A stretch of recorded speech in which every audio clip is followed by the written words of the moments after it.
Hi everyone, and a big warm welcome to this edition of the studio. It's great to see so many of you joining here today. Lots of great and important topics to cover, of course, and a special focus in today's edition on the topic of sustainability.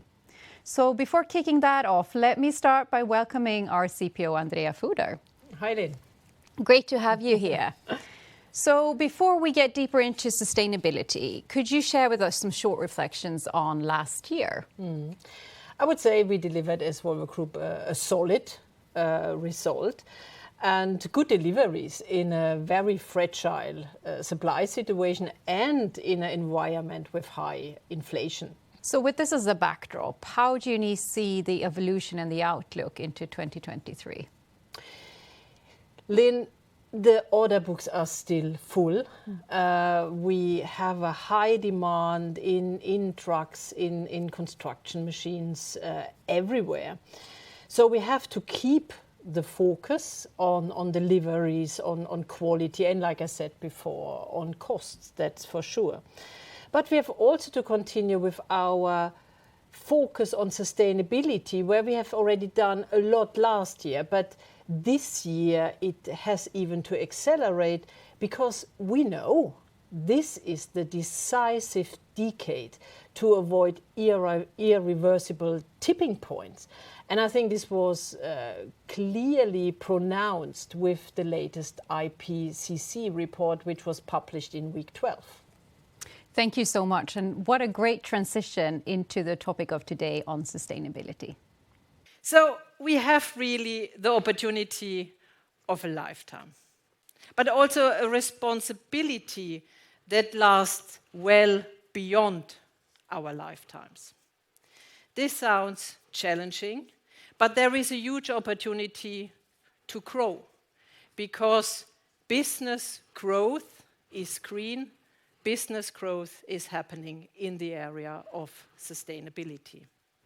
So today and tomorrow, it's all about increasing our collective capability to manage the biggest transformation our industry has ever seen. You, our business partners, our customers, academia, everyone in the ecosystem, we have to do this together. We should not wait for anyone. It's us who have to drive this transformation.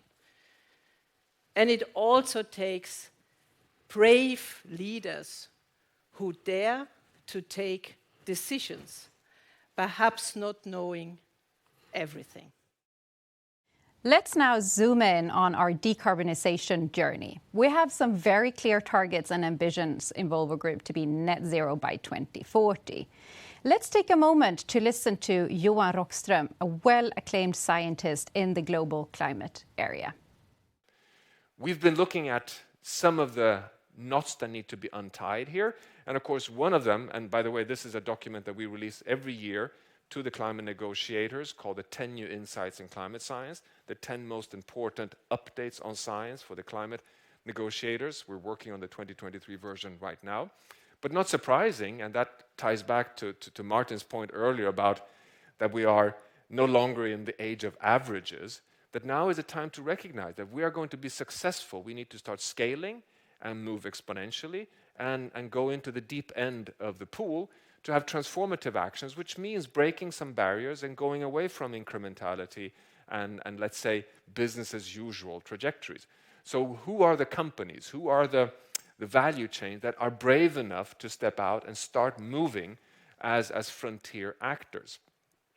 I would say that you have all the support from science to take that step. 1.5 degrees Celsius, which has often been described as a political goal or a target, that's not what it is. It's scientifically a physical limit.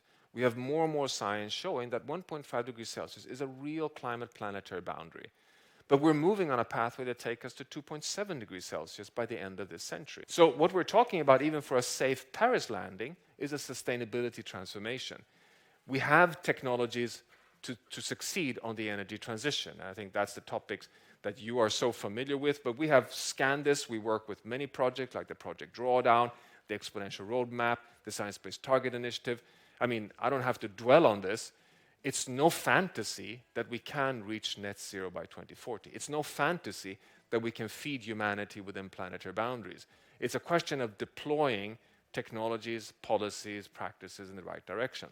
But if we do really deploy what you've set out to do in the Volvo Group, we would be able to start bending the curve, but not keep 1.5. You would not be able to do it alone, but you would be actually providing a very significant bending of the curve. So, Andrea, Johan Rockström had some pretty tough messages to share with us as a company and as an industry, right? I think, Linn, this is truly a wake-up call. And we really have to listen to science and research and come to action, because no one wants to pass irreversible tipping points. Very clear.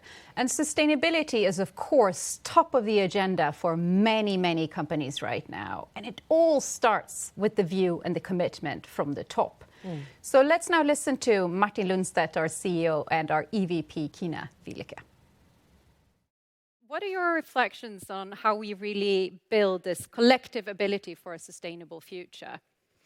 Well, I think it's good news and bad news at the same time. And maybe to start to quote my boss, I think we're struggling to meet the Paris Agreement. We all felt a lot of hope and encouragement when the Paris Agreement was signed. But now, a few years down the road, I think it's evident to see that the speed is not where it should be. So maybe then that's bad news. And I think we saw a lot of frustration around this topic, both in Davos and also during the COP meeting in Egypt. And I think it's also fair to say that now the world is turning to companies like ours when it comes to the transition. There is a great pressure that we should be in the forefront and we should lead the world through this transition. Which lead me to the good news, because I think it's extremely encouraging to see a lot of proof points in terms of technology development. For instance, we have 2 beautiful trucks with us here today, 2 great proof points, and also what we see in terms of fossil-free materials and biofuels, etc. So I'm hopeful, even though I wish that the speed was greater. Yeah, great to hear. And anything you want to add there, Martin, about this collective ability?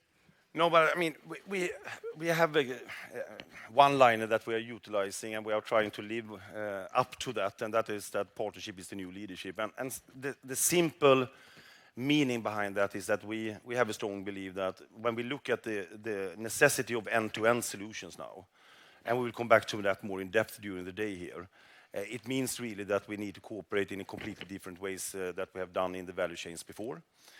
We need to have even more transparency, both here and now, which we, by the way, learned a lot about during COVID. That, I mean, how do we actually connect much more transparently when it comes to roadmaps? But we see that also for the technology roadmaps. How can we utilize that? We see that new actors need to come into our value chains and ecosystems in order to be successful, both when it comes to the product technology, but also the complete ecosystem. Because at the end of the day, it is about, I mean, our type of equipment that we are providing, but it's about infrastructure, it is about green generation of energy, it is about financing metrics, etc. And of course, a regulatory landscape that needs to be aligned. I was with the European Union industry ministers yesterday and talking about these questions. And I think there is an understanding about it, but there is also, in a way, and I think we are also in the corporate world from time to time struggling with it, you know, that we say, okay, in the corporate world, we are very efficient, etc. But if we look ourselves into the mirror, we are also very functional based, and we have the different silo-based KPIs in our companies, etc. And from time to time, and that is the same in the political society. So I think we need to really support each other to think through here. How do we extract the real opportunities together? And how do we extract the waste out of the system that exists? I mean, we know that working with circularity, and we'll come back, is one of the best business models that you can have. So it's good for the planet, but it's also good for your business model. But you need to have partners that knows how to do that, right? And there are so many other, you know, if I'm, me and Andrea, we have talked about it so many times. I mean, the history of our industry is, here you have the RFQ. So here you have the RFQ. Just respond to that RFQ, please. No ideas, because otherwise we cannot compare, right? But the reality is that will not work anymore. We need a new level of partnership.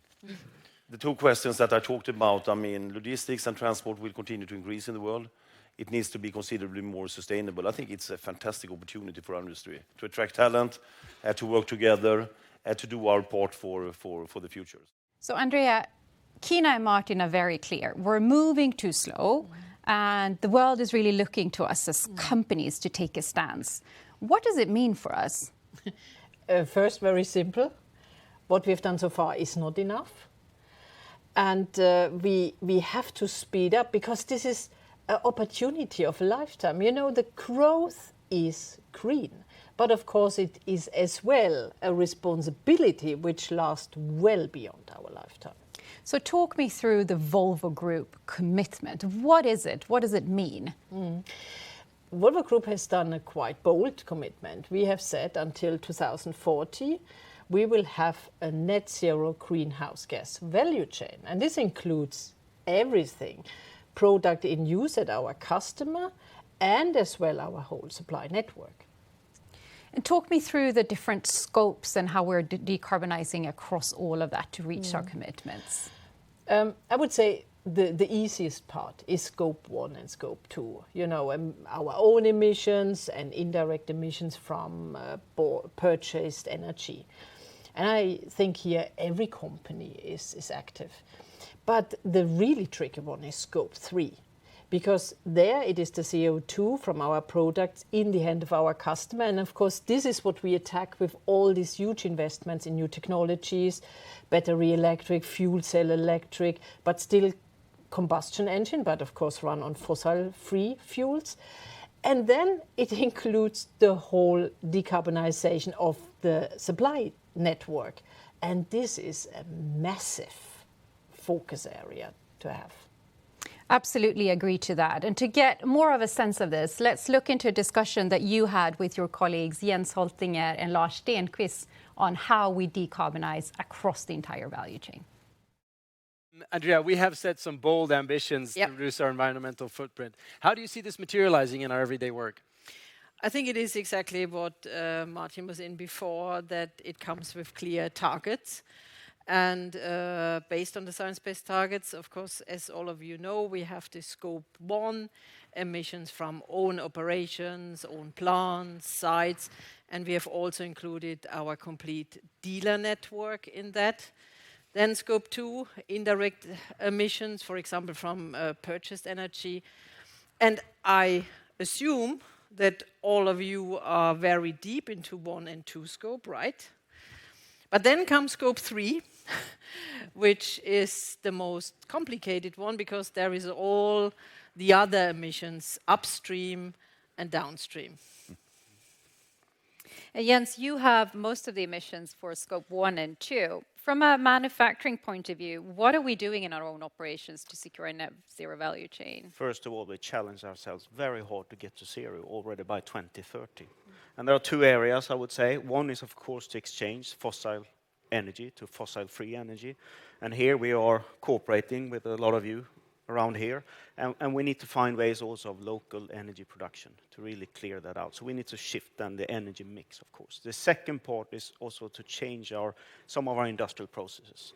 How do we actually develop it more efficient in a different way? I'm talking about processes like casting, painting, and we have a number of other heat treatment where we need to find new technologies together with you and change this over time. And in fact, then scope 3, our sold products, they constitute 98% of the Volvo Group's emissions. So obviously, Lars, we are putting a lot of energy and focus on that topic. How are we doing that? Well, absolutely then, and I think you understand that most of our vehicles today still are using combustion engines. Most of them are burning fossil fuel. And that is what we need to change. That's where we are investing then. And there is no silver bullet. We will need to develop several technologies in parallel to fix this. We are working hard on battery electric vehicles. You see 2 of them here. Fuel cell electric vehicles. And we also believe in a future for combustion engines, but then running on fossil-free fuels.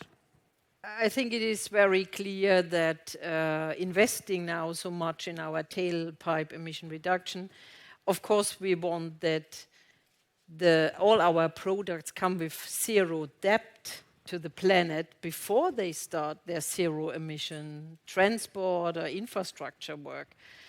So it is quite clear that we also have to take the whole supply network with us. And I have to say this was very tricky because, we just have 50,000 direct supply partners, and then going down the chain, this is massive.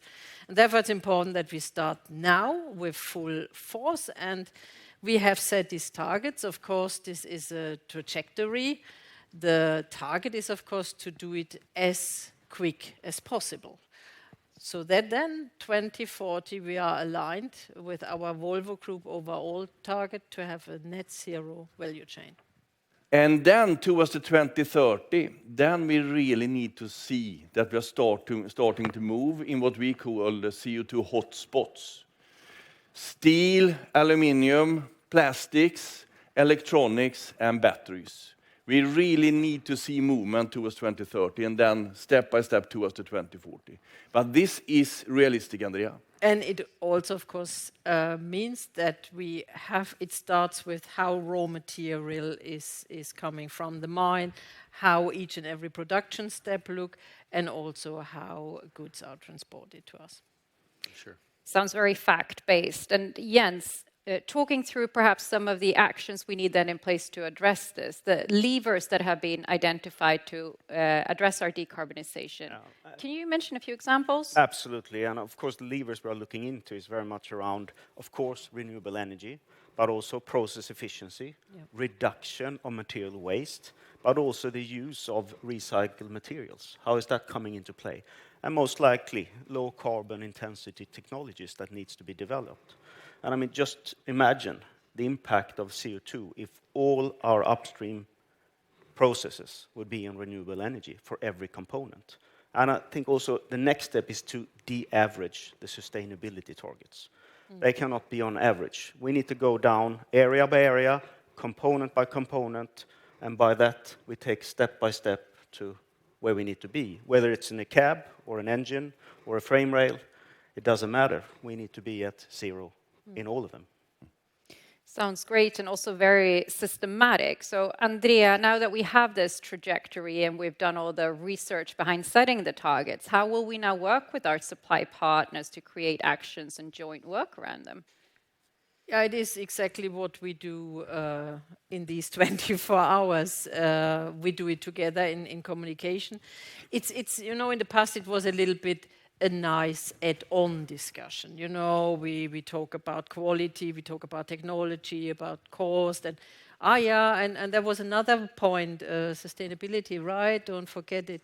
So now it must be a natural part of all our discussions, and we also start now to include this in our business decision. What is the CO2 footprint of this decision we take? So at one point in time, it will be a clear veto point to decide for a partner. But it's also clear that we cannot do this for some areas. Of course, we know where the big things are, what Lars was in, steel, polymers, electronics, and so on, aluminium. But it must happen in all segments, everything what we buy, including, for example, also transport, just everything what we buy. So Andrea, you were all very clear on what actions we are taking and what we need to do now together with our supply partners. Since the targets are so important to our supply partners listening in today, let's have a look at them again. How do you foresee these targets being met? First, Linn, I have to say I'm very proud that we have now clear targets. And of course, this shows a trajectory, but the target is to be as quick as possible. And when you ask me how we want to achieve that, we have definitely some what we call hot spots. And in our case, this is steel, this is aluminium, polymers, electronic, and of course the batteries. And all of these areas we have to decarbonize, and there are some key levers to do that. One lever, without saying, is access to green energy, but there are more. Also here, circularity come into play, using scrap, using recycled material. So segment for segment, we have defined these levers, and this is what we discuss now with our supply partners. And how do you see this playing out in purchasing decisions and partnership decisions moving forward? Our partner decisions are always company decisions, and we look to many aspects. We look to technology, quality, competitiveness, risk, etc. But it is without saying that now we are adding on another point, and this is CO2 footprint of the decision. And this will definitely impact our decisions. So it is important that our supply partners take this for real and come into action now. And how do you see that this journey will evolve moving forward? The discussion with the supply partners, the roadmaps that need to come into place. How will this happen?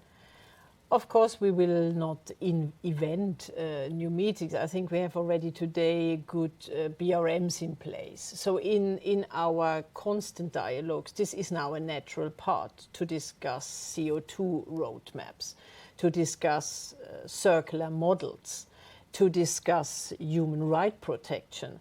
So this is a natural part of our discussions, like talking about quality and cost. Very good, and a very clear message on the need, of course, to the access of renewable energy.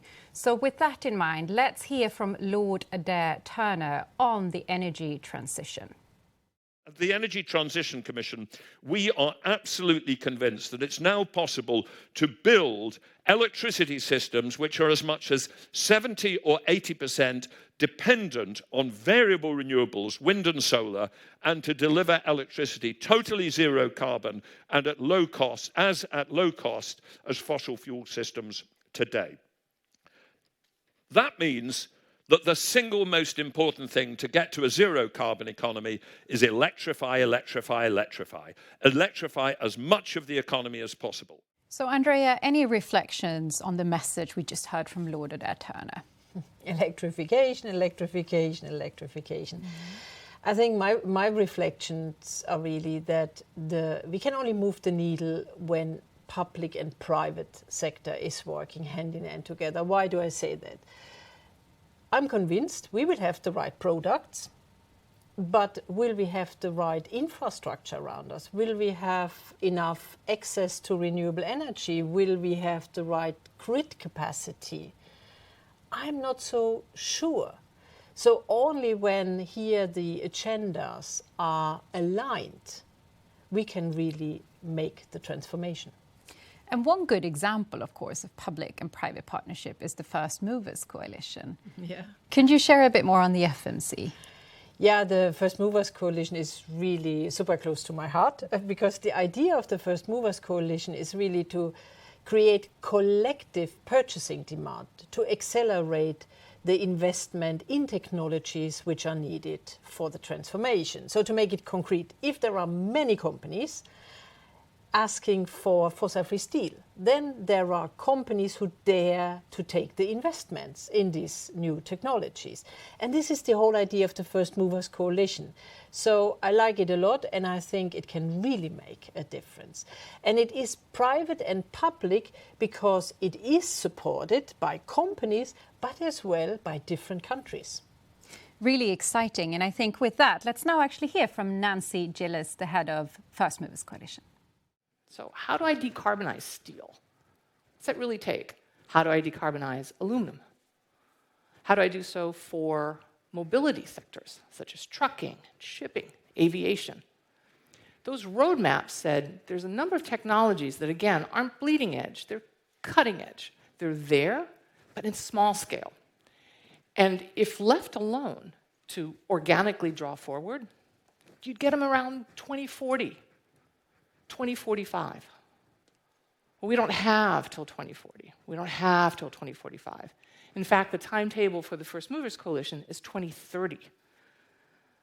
So this is a demand signal that's signing up, that's saying, I'm going to work with my suppliers and I'm going to try to get them to leverage these new technologies. I make a commitment, working with those suppliers, with the goal of pulling these technologies forward by 2030. Any final comments and reflections from you, Andrea, from today? I can only ask everyone to join the journey. Make it very concrete, apply for science-based targets, join the First Movers Coalition, and come to action. We have no time to lose. Thank you so much for being here with me today, and thank you all of you for joining, and until next time.